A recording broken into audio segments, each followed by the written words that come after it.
Hoy vamos a hablar un tema que se llama Dios está aquí. Y este tema también va ligado con lo que el pastor Luis estuvo hablando el domingo, que se llama restaurando el altar. Entonces, cuando hablamos de restaurar el altar de Dios, eh, dice Génesis capítulo 28, dice el versículo 16, y despertó Jacob de un sueño y dijo, ciertamente Jehová está en este lugar y yo no lo sabía. Y tuve miedo y dije, cuán terrible es este lugar. No es otra cosa que casa de Dios y puerta del cielo. Entonces, muchas veces, como le sucedió a Jacob, en su momento cuando estaba saliendo de su casa, del lugar donde él vivió, pues él estaba huyendo de su hermano, entró como en un exilio, se fue a otra tierra y en esa salida tuvo un encuentro con Dios antes de salir de la tierra de donde él vivía. En ese lugar él tiene un encuentro y él dice, ciertamente Dios está aquí. Y algo que pasó el domingo en la iglesia, pasó algo que fue bastante inusual. Y yo estaba percibiendo que durante la predicación hubo un ambiente de la presencia de Dios tan fuerte. Era tan fuerte, tan estable, pero al mismo tiempo era tan tranquilo, como un reposo, como si la luz de Dios estuviera ahí con nosotros. Y lo único que se me vino a mí a la mente fue este pasaje, el de Jacob. Dice, Dios está aquí. Después de eso, en la administración, el pastor cantó una canción muy clásica, una adoración que se llama Dios está aquí.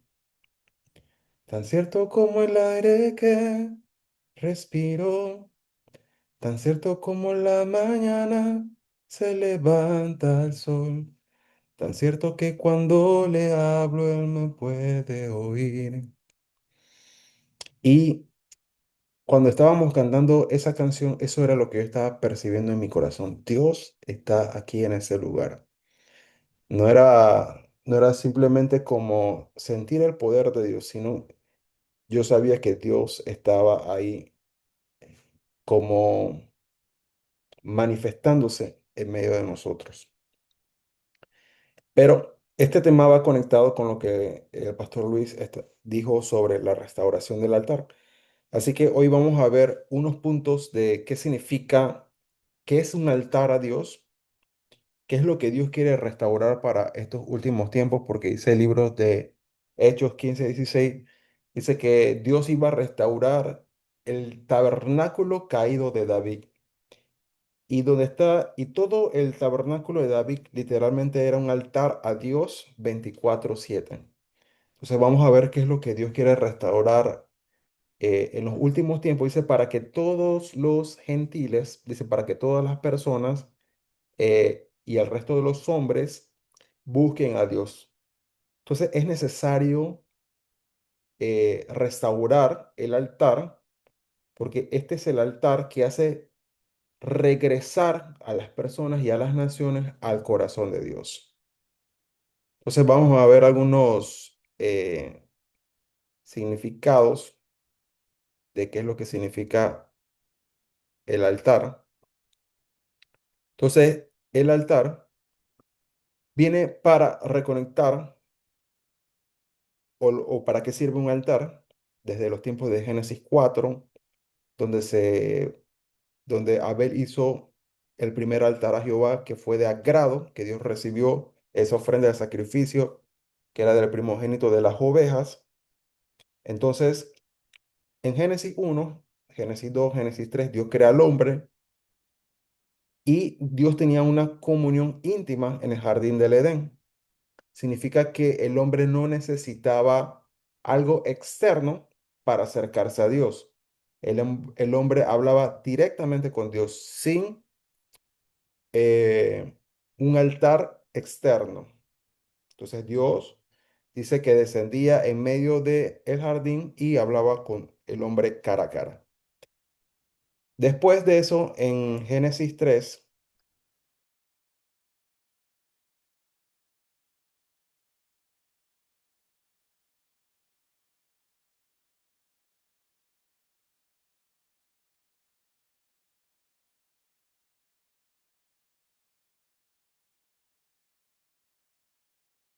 entonces, en Génesis, cuando el hombre peca, en Génesis 3, hubo un divorcio entre el cielo y la tierra. O sea, Dios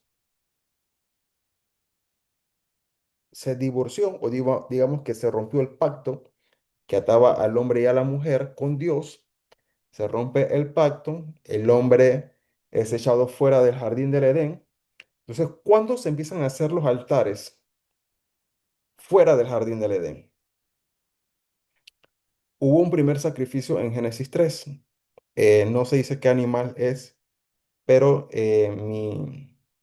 mi proposición es que fue un cordero o una oveja, ya que en Génesis 4 el sacrificio que trae Abel es de una oveja. Así que probablemente Dios revistió a Adán y a Eva de pieles de una oveja o un cordero. Entonces, en Génesis 4 se empiezan a hacer los altares. Estos altares era para reconectar el cielo con la tierra otra vez. Entonces, dice un altar viene para reconectar el cielo con la tierra. Dice, el primer altar aparece en Génesis 4 y dice que el hombre empieza a invocar a Dios. Se dice que Seth, el que se le dice el sustituto, que vino después de Abel.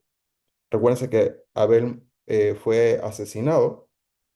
Adán y Eva tienen otro tercer hijo. Este hijo se llama Set, que en hebreo significa él me ha sustituido o sustituto.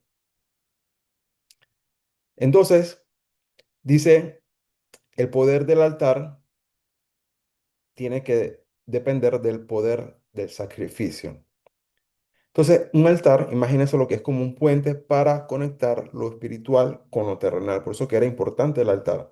El altar es el lugar de entronización para lo espiritual, tanto lo bueno como lo malo.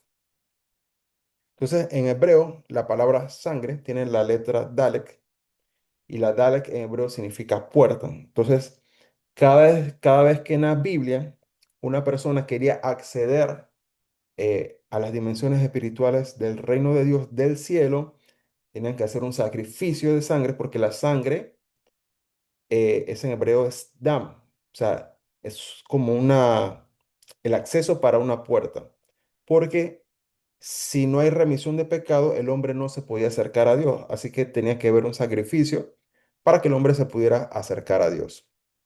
Entonces la palabra altar aparece 364 veces en la Biblia, más que la palabra oración, que se menciona 110 veces. Entonces, eh, cuando hablamos de altar, altar significa un lugar alto, o sea, altar significa un lugar alto, significa un lugar que es elevado, por eso que algunos altares a veces eran puestos sobre los montes. Y también un altar significa, tiene que ver con exaltar, o sea, como que hacer elevar algo o levantar algo. En este caso sería levantar el nombre de Dios y el trono de Dios en alto. Entonces, en el altar, ¿qué hacían los hombres de Dios cuando se acercaban al altar? Era exaltar el nombre de Dios en alto. Era ensalzar, levantar, hacer crecer. Y esto tiene que ver con el primer mandamiento. Entonces, cuando los hombres venían a hacer los altares a Dios en el Antiguo Testamento, era para exaltar a Dios. Era el lugar de adoración, el lugar donde ellos se acercaban para tener un encuentro con Dios.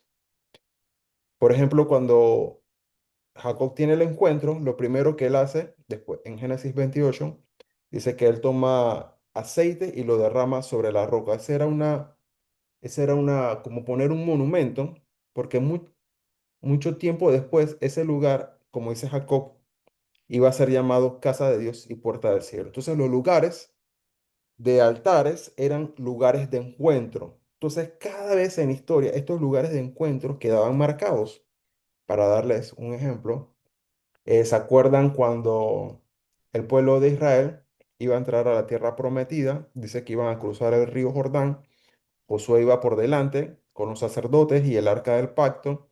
Dice que pusieron el arca del pacto en medio eh, del río Jordán. Dice que el río se abrió, el pueblo caminó, o sea, el arca estaba afuera, ¿no? En la orilla.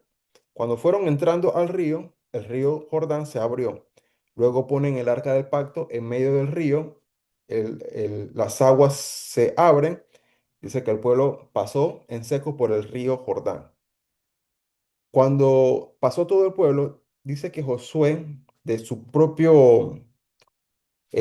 por su propia parte, dice que él agarra unas piedras, eran como 12 piedras, y él pone un altar en medio del río Jordán. Y dice el versículo, dice, y esto todavía está ahí, está sumergido simplemente dentro del río Jordán.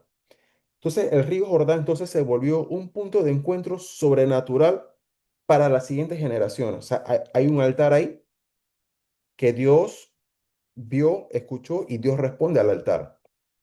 Muchos años y generaciones después viene Elías, agarra el manto, golpea las aguas y otra vez las aguas se abren. ¿Por qué? Porque Dios está respondiendo al altar. Luego cruza con Eliseo, Elías es llevado al cielo, Eliseo otra vez agarra el manto de Elías, golpea otra vez las aguas y otra vez dice que las aguas se abren. Esta es la tercera vez que se abren las aguas. Y eso no es una cosa tan fácil por hacer. Luego, generaciones después, viene Jesús. ¿Dónde se bautiza Jesús?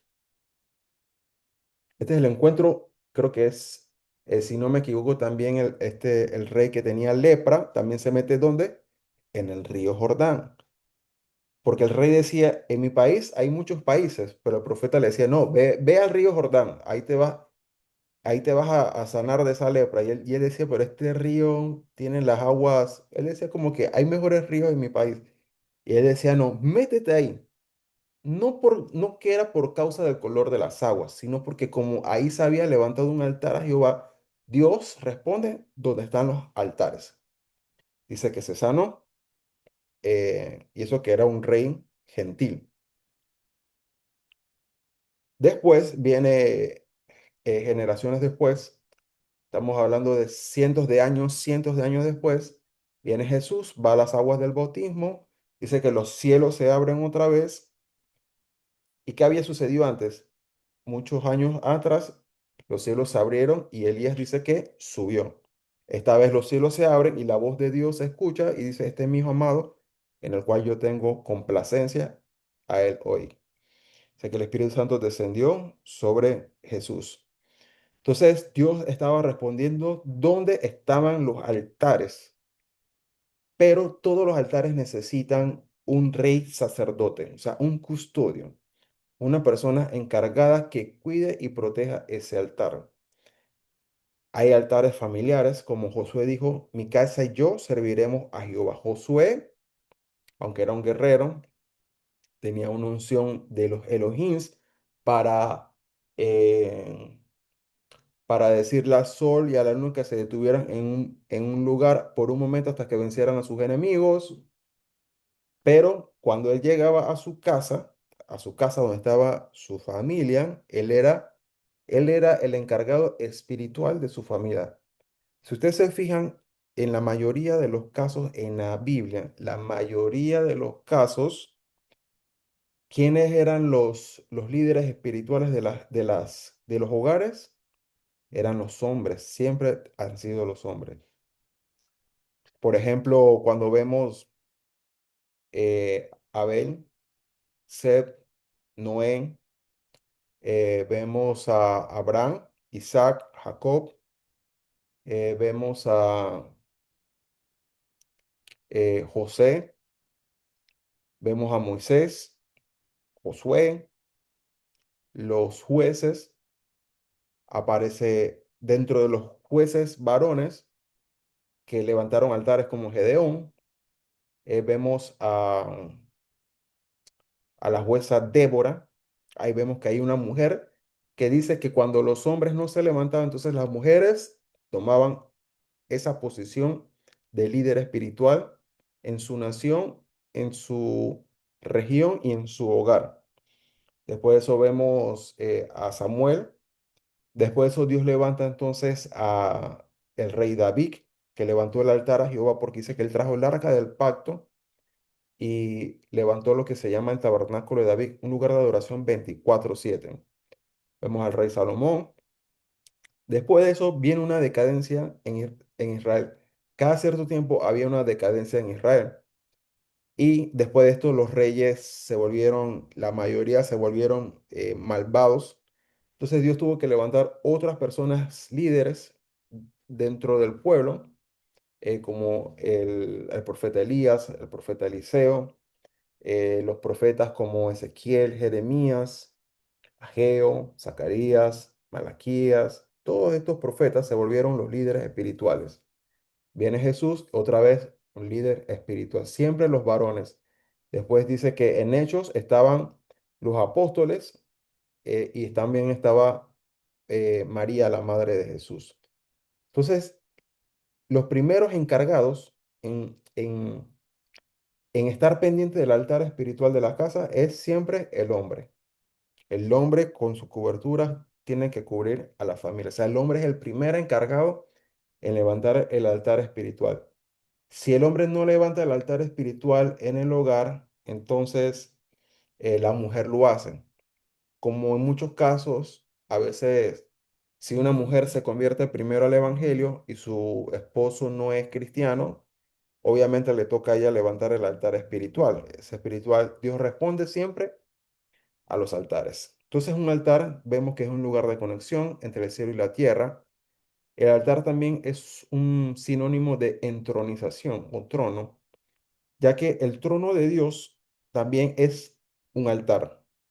Trono de Dios es un altar en el cielo.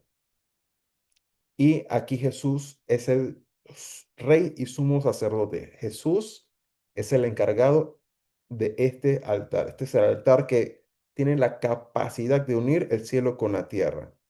Entonces Jesús está sentado como rey sacerdote en el orden de Melquisedec.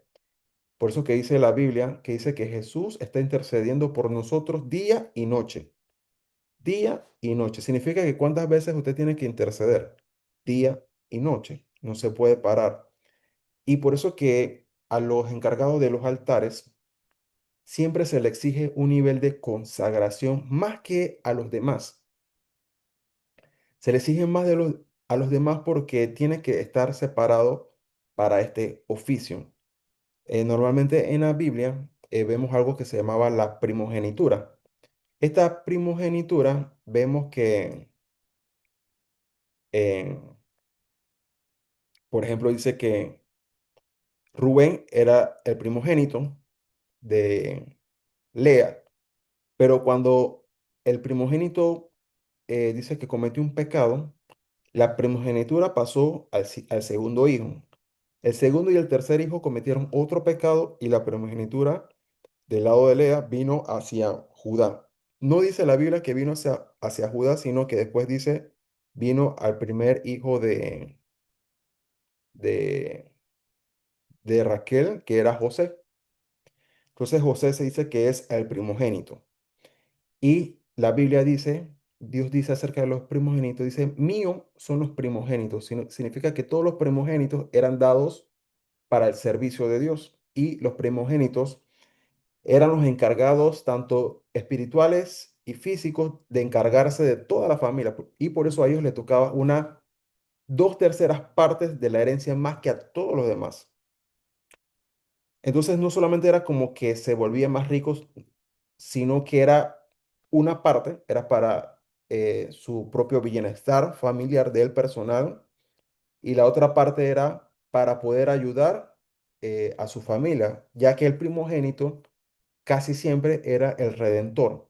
Si, digamos que una persona perdía sus bienes, ya sea por pecado o digamos que cometió un accidente y no podía, como en el caso de Ruth y Noemí, que no tenían un redentor, dice que vos era un redentor. Entonces, para poder ser un redentor, la persona tenía que haber recibido dos terceras partes de la herencia para tener una capacidad espiritual, física, material y riquezas para poder redimir y restaurar a una persona que lo había perdido todo. Entonces, por eso que a los primogénitos, y otra cosa que dice la Biblia acerca de los primogénitos, dice, los primogénitos son como los bueyes sacrificados. Dice, José es como un buey que es sacrificado. Dice, es como el primogénito de los bueyes. ¿Y qué le pasaba a los primogénitos de los bueyes? Tenían que ser sacrificados. Y por eso que cuando los hermanos agarran a José, dice que agarran la túnica de colores y la manchan en sangre. Se la enseñan al papá y le dice, tu hijo ha muerto. Pero el hijo no se murió, sino que lo habían vendido como esclavo y se fue a Egipto. Toda persona que es el primogénito espiritual en su familia va a ser la persona más sufrida de toda la familia. Usted piensa, la persona como tiene la primogenitura, tiene la carga espiritual de que toda su familia sea salva y de que toda su familia avance en las cosas naturales de la vida. Entonces tiene como que esa carga por ayudar a la familia. Ese es el primogénito. No necesariamente tiene que ser el primero en nacer, sino el primero en custodiar esa dimensión espiritual. Y por eso que el primogénito en la familia siempre va a ser la persona más espiritual de todos los hermanos. Entonces dice que Jesús era el primogénito. Entonces vemos que el altar conectaba el cielo con la tierra. Dios está en el cielo, pero nosotros estamos en la tierra. ¿Cómo hacían los hombres o cómo hacía Dios para bendecir otra vez al hombre después de la maldición? Entonces Dios tenía que, le pedía a los hombres, por ejemplo, le dice a Abraham, Abraham agarra unos animales, córtalos por la mitad, y dice que Abraham los puso por la mitad. Después dice que Dios puso a Abraham en un sueño profundo, dice que Dios descendió donde, en el altar, donde había un sacrificio. Dios pasó en medio de los animales de la sangre y dice que Dios hizo un pacto con Abraham. Entonces Dios siempre va a responder donde están estas cualidades, está la sangre, el sacrificio, donde hay un altar levantado, como en el caso de Elías. Dice que Elías tuvo que volver a restaurar el altar a Jehová que había sido arruinado. ¿Quién lo había arruinado? El rey Acab y la reina Jezabel, que habían causado, ella era como una reina bruja y había destruido a todo Israel. Estaban bajo maldición y estaban adorando a falsos dioses. Entonces viene Elías, que son los especialistas, y son las personas que salen de la nada y vuelven a restaurar el altar. Cuando Él restaura el altar, Dios vuelve a responder.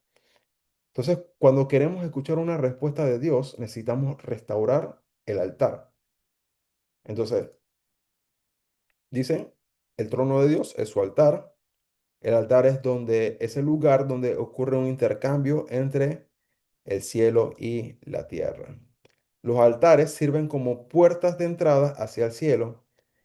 Siempre que busques trascender lo terrenal y entrar en lo celestial, deben pasar por un altar. O sea, que el altar es como el lugar es como para puentear entre el cielo con la tierra.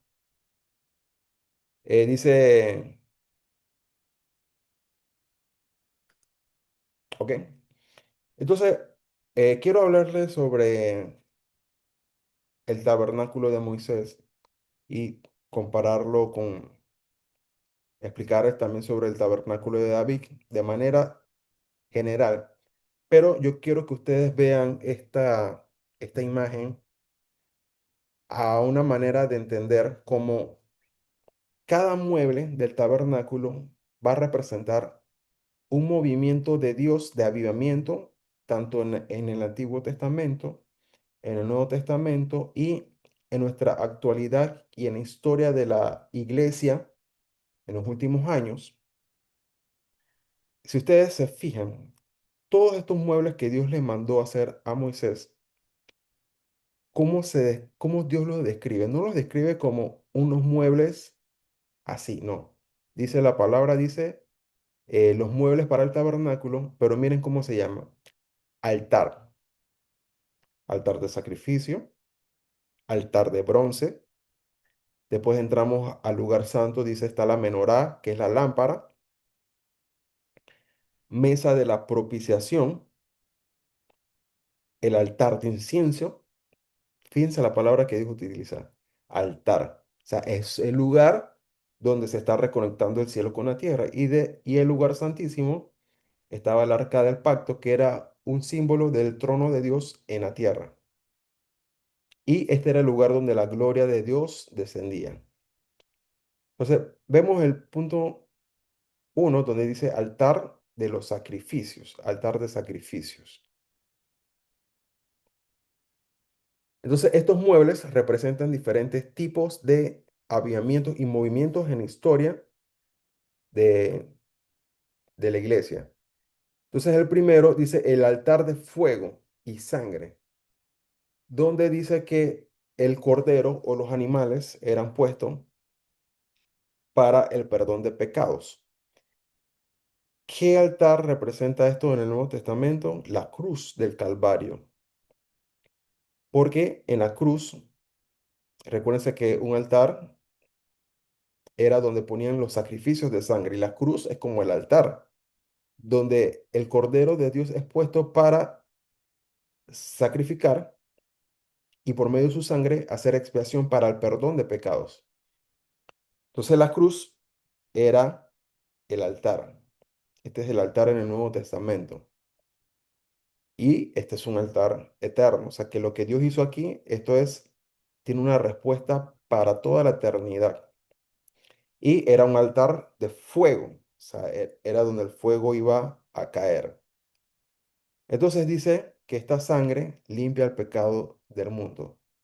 Entonces, cuando ocurren esta sangre, lo que hacía era que Dios perdonaba nuestros pecados, las personas se arrepentían, se acercaban a Dios. Entonces, en los últimos 100 años de la historia de la iglesia, cuando usted ve avivamientos de salvación, de que las personas se empiezan a reconciliar con Dios, hay salvación de personas, hay arrepentimiento, es que hay un altar, este altar está respondiendo, pero en la tierra tiene que haber una persona que nosotros le llamamos los avivadores. Los avivadores son esas personas especialistas como Elías, Moisés, Josué, Gedeón, así como Débora. Esas personas que se distinguieron dentro de las multitudes como hijos de Dios para orar por salvación. Entonces ellos oraban, por ejemplo, los avivadores como Jonathan Edwards, eh, en Gales con el avivador que se llamaba Evans Roberts. Entonces, para que Dios respondiera a el cielo respondiera a la tierra, tenían que haber hombres o mujeres que oraran. Señor, salva, por ejemplo, John Knox decía, Señor, salva Escocia, salva Escocia, salva Escocia, salva Escocia. Y él oraba y intercedía y lloraba, lloraba, lloraba, lloraba, Señor, salva Escocia. Hasta que un día Dios respondió. Y Dios trajo un avivamiento a Escocia y hubo salvación. ¿Por qué? Porque Dios necesitaba, ya el altar estaba ahí, pero necesitaba un custodio, un representante. Alguien que fuera a ese altar a pedirle a Dios que trajera salvación. Después vemos en el tabernáculo de Moisés, dice el altar de bronce y agua. Eso lo podemos ver en los avivamientos como hay avivamientos que son especializados en la palabra de Dios y en la renovación espiritual. Entonces hay avivamientos donde el avivamiento, el foco principal es la predicación de la palabra de Dios. Entonces hay predicación pero hay una remarcación en el entendimiento de la palabra de Dios, la renovación del corazón, de la mente, de regresar al corazón de Dios. Número 3, el lugar santo.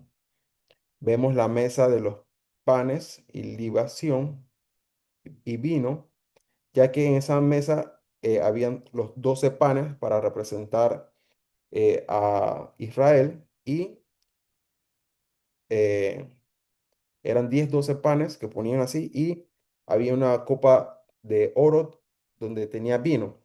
¿Y pan y vino qué representan? En el Nuevo Testamento, la cena del Señor. ¿Qué trajo Melquisedec a Abraham? Pan y vino. O sea, ese era un símbolo de comunión. Entonces, cuando hay avivamientos o movimientos, eh, por ejemplo, en Hechos 2 vemos que ellos oraron por 10 días y dice que el fuego cayó. ¿A qué Dios estaba respondiendo? Al altar del sacrificio. ¿Por qué Dios respondió con fuego? Porque 120 decidieron meterse intencionalmente en el aposento alto a custodiar esta dimensión, porque Jesús le dijo, no se vayan hasta que venga, hasta que sean revestidos del poder de Dios. Ellos se quedaron ahí, o sea que se volvieron como reyes y sacerdotes de ese altar, tenían que cuidar ese altar. Y por eso los apóstoles decían, nosotros vamos a persistir en la oración y en la palabra. ¿Por qué? Porque ellos tenían que mantenerse todos los días continuamente orando en ese altar para que las manifestaciones del cielo fueran continuas. Entonces, para mantener esa continuidad, la persona tiene que tener un sacerdocio. O sea, tiene que estar cuidando ese altar a Dios. Que significa cuando usted dice, voy a orar en mi habitación, eso es cuidar el altar. Usted va en el carro y está orando, usted está cuidando el altar de su corazón. O sea, usted es un sacerdote. Usted está consciente que hay que cuidar su relación con Dios.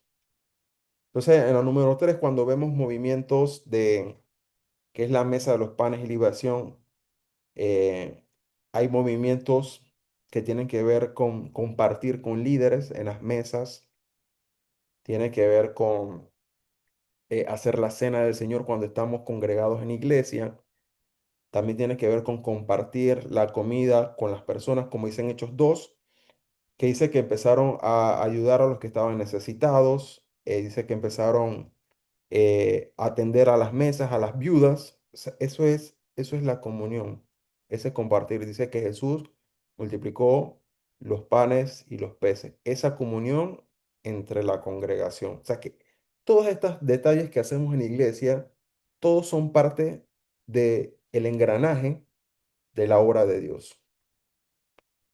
Número 4 dice la menorá, la lámpara, que era la lámpara. Entonces aquí vemos la lámpara, la menorá.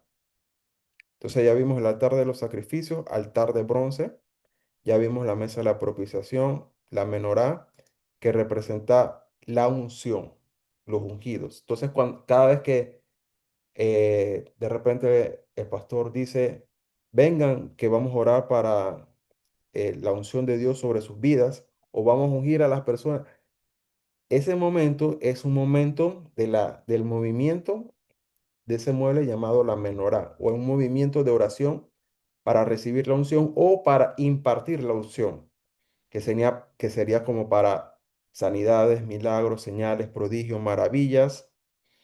Entonces dice, aquí es donde opera lo que se dice en la Biblia, el ministerio quíntuple para perfeccionar a los santos, los dones de Dios para sanar a las personas, para traer profecía, dones de ciencia, dones de sabiduría.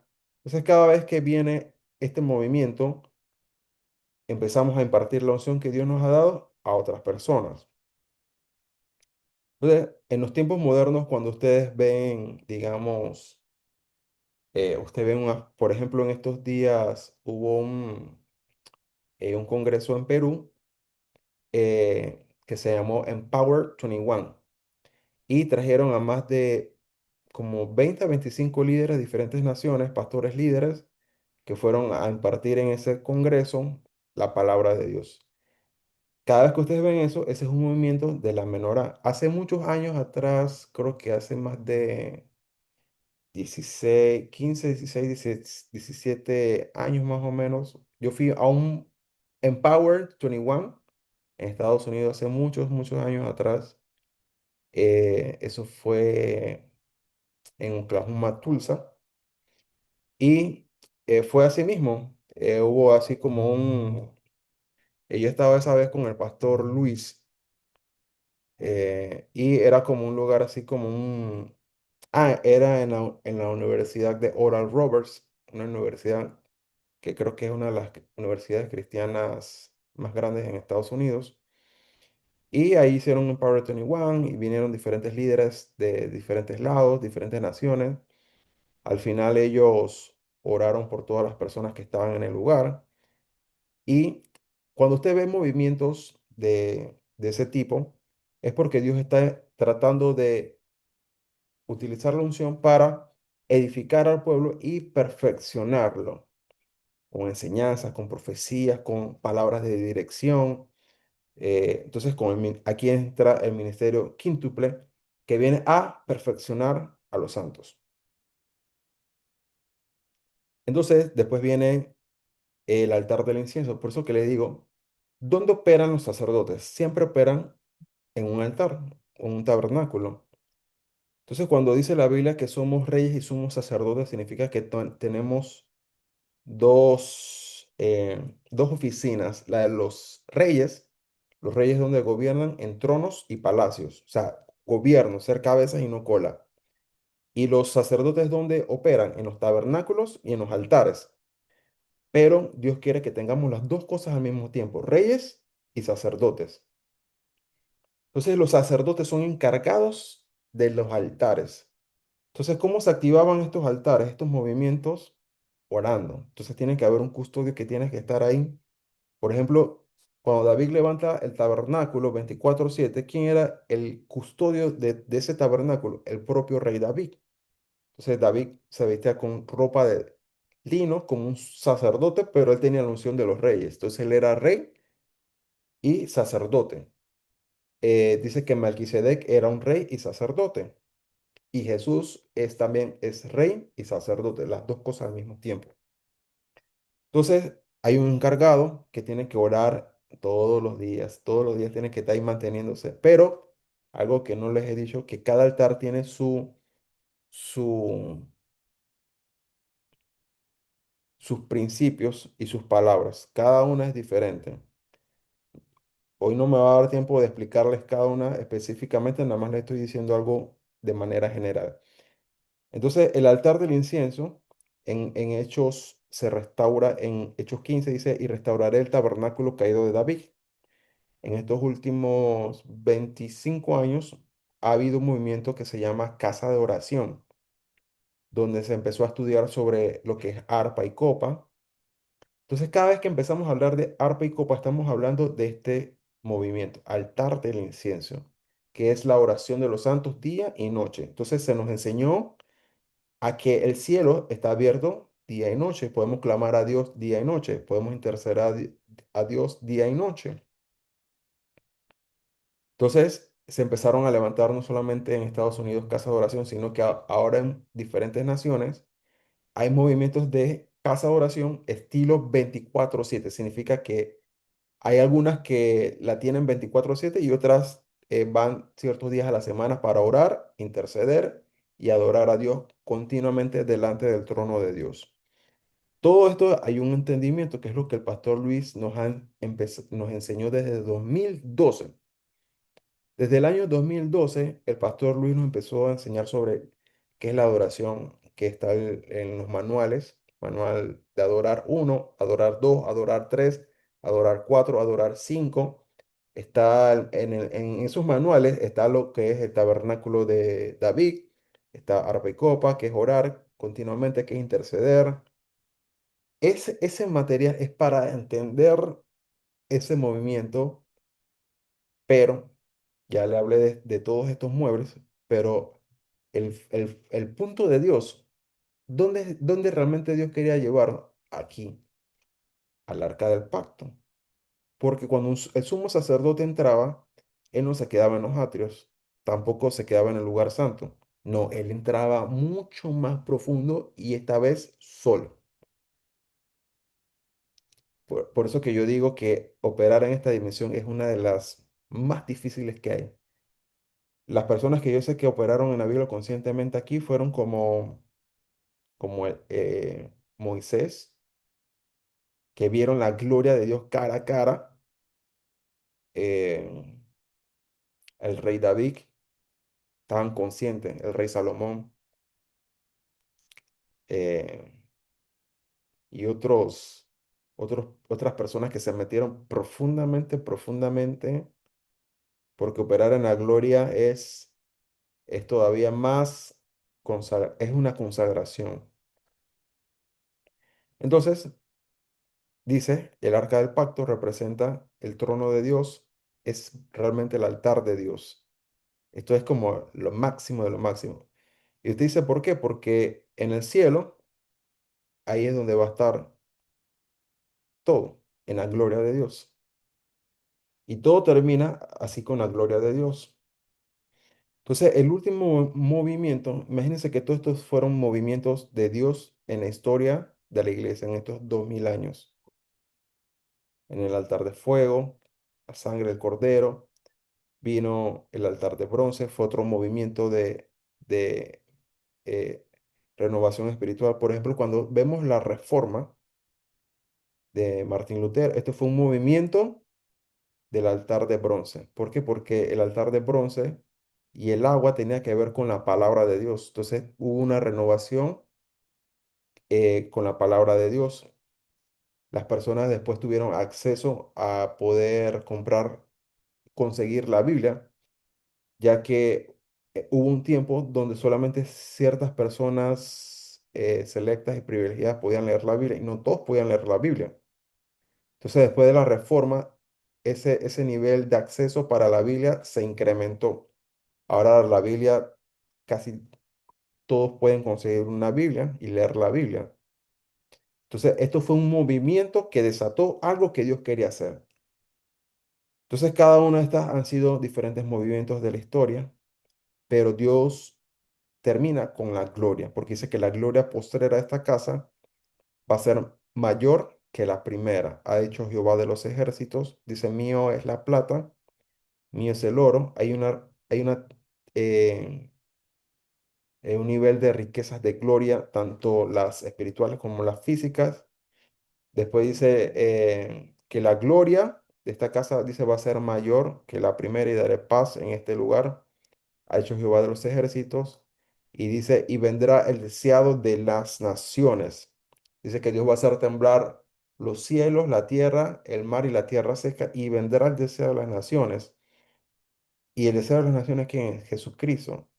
Y Jesucristo es la misma gloria. Por eso que Dios termina con la gloria y estableciendo su trono. Trono que estaba en el cielo viene a la tierra. Entonces Dios siempre pone a un rey, sacerdote, custodio a cuidar el altar. Entonces Dios está aquí, pero como sucedió en los avivamientos como en Azusa, como en Brownsville, hubo un movimiento de Dios en Azusa, movimiento de Dios de su gloria. ¿Quién era el custodio? William Seymour. En el avivamiento de Brownsville, ¿quién era el custodio? John Kilpatrick. Y Dios envió a un colaborador, una persona que vino a ayudarlo, que era el evangelista Steve Field. Ellos dos eran los custodios de esas dimensiones. Pero custodiar esas dimensiones es súper fuerte, súper fuerte. Eh, y ellos dijeron, esto, Dios está aquí, Dios está en este lugar. Y por eso Dios respondió donde estaban estos altares. Y cuando estos altares eran restaurados, entonces las multitudes venían a buscar al Señor y a recibir lo que Dios quería hacer en este lugar según el movimiento de lo que ellos habían estado orando y pidiendo a Dios. Entonces vemos que Dios quiere derramar su Espíritu Santo. Dice Pablo, dice el ministerio del Espíritu Santo con gloria. dice que Jesús regresa con mayor gloria y mayor poder. Entonces, ¿qué tenemos que ver en la tierra? Para poder ver eso en la tierra, tú y yo tenemos que decidirnos nosotros mismos cuidar el altar. Significa que Dios responde, pero depende de nuestra colaboración, permanecer fiel hasta el final. Por eso que esto no es una cuestión de comenzar la carrera y correr rápido. No. ¿Por qué? Porque te puedes cansar en medio del camino. ¿Y qué pasa a veces en la vida espiritual de muchos cristianos? Dejan de ir. Mira, cuando una persona deja de ir a la iglesia 2 semanas, a mí me preocupa.